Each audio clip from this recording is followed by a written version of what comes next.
గురించి పేర్లు చెప్తా అధ్యక్ష. ఈ సర్వే 50 రోజులు జరిగింది, ఒక్కరోజు కాదు. ఇండ్ల దగ్గర కూడా వెళ్ళారు. కల్వకుంట్ల చంద్రశేఖరరావు గారు ఎమ్మెల్యే గజ్వేల్, కల్వకుంట్ల తారక రామారావు గారు ఎమ్మెల్యే సిరిసిల్ల, తన్నీరు హరీష్ రావు గారు ఎమ్మెల్యే సిద్దిపేట, పద్మారావు గారు MLA Secunderabad, Palla Rajeshwar Reddy MLA Secunderabad, Pochampalli Srinivas Reddy MLC మన అదొకటి. అదేవిధంగా అధ్యక్ష, అదేవిధంగా మా మిత్రుడు పాయల్ శంకర్ గారికి కూడా తెలవాలి, శ్రీమతి డికే అరుణ మహబూబ్ నగర్ ఎంపీ.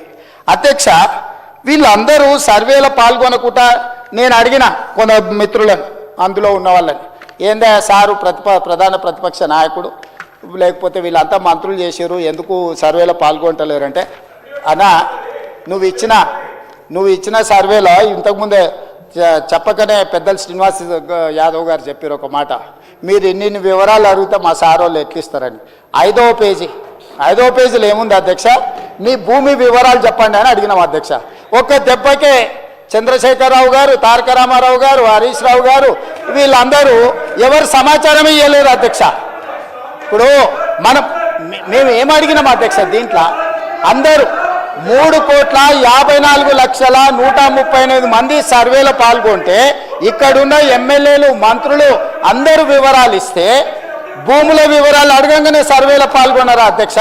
సర్వేలో పాల్గొన్న వాళ్ళు వెనకాల నుంచి శంకర్ని పాడు చేస్తున్నారు అధ్యక్ష, అబద్ధాలు చెప్పి.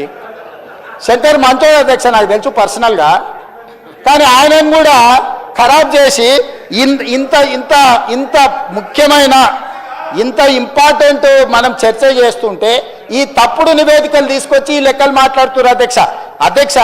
నేను ఒకటే మాట చెప్పదలుచుకున్నా, 1931 కాదు, అంతకంటే ముందు 1941, 51, 61, 71, 81, 91, 2001, 2011 ప్రతి 10 సంవత్సరాలకు జనాభా లెక్కలు చేసింది అధ్యక్ష.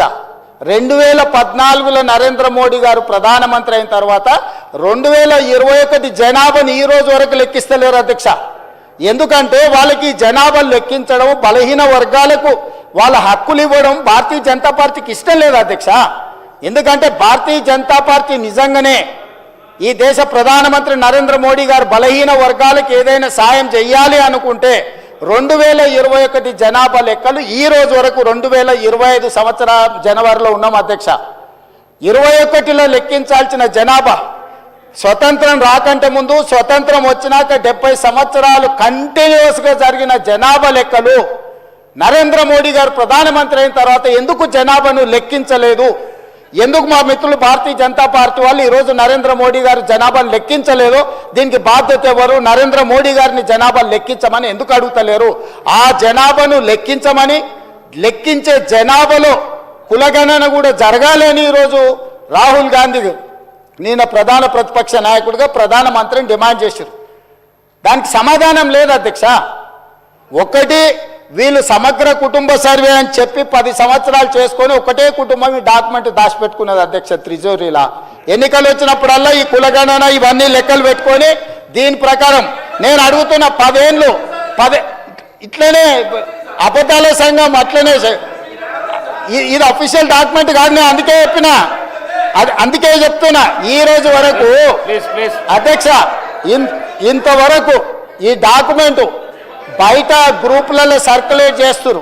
ఈ డాక్యుమెంట్ ఇంతవరకు వాళ్ళు సర్వే చేసినాం, మేము ఒకటే రోజులు చేసినాం, మేము చాలా పొడిచేసినాం, చింపేసినాం, లేనోడు లేనట్టే ఉన్నోడు ఉండాల్సిందే అని ఆ రోజు ఎంతో హడావిడి చేశారు. తెలంగాణ మొత్తం బంద్ అన్నారు అధ్యక్ష. 7 గంటల నుంచి 7 గంటలు 12 గంటలు చేసినామన్నారు. ఈ డాక్యుమెంటును మంత్రివర్గ సమావేశంలో పెట్టి మంత్రివర్గం ఎందుకు ఆమోదించలేదు?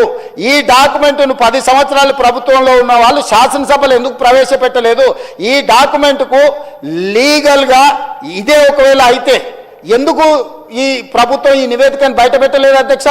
ఒక కుటుంబం ఎందుకు దాచిపెట్టుకున్నది డాక్యుమెంట్ను? అంటే ఒక కుటుంబం కోసం సమగ్ర కుటుంబ సర్వే చేసి ఆ కుటుంబం రాజకీయ ప్రయోజనానికి వాళ్ళు పెట్టుకున్నారు.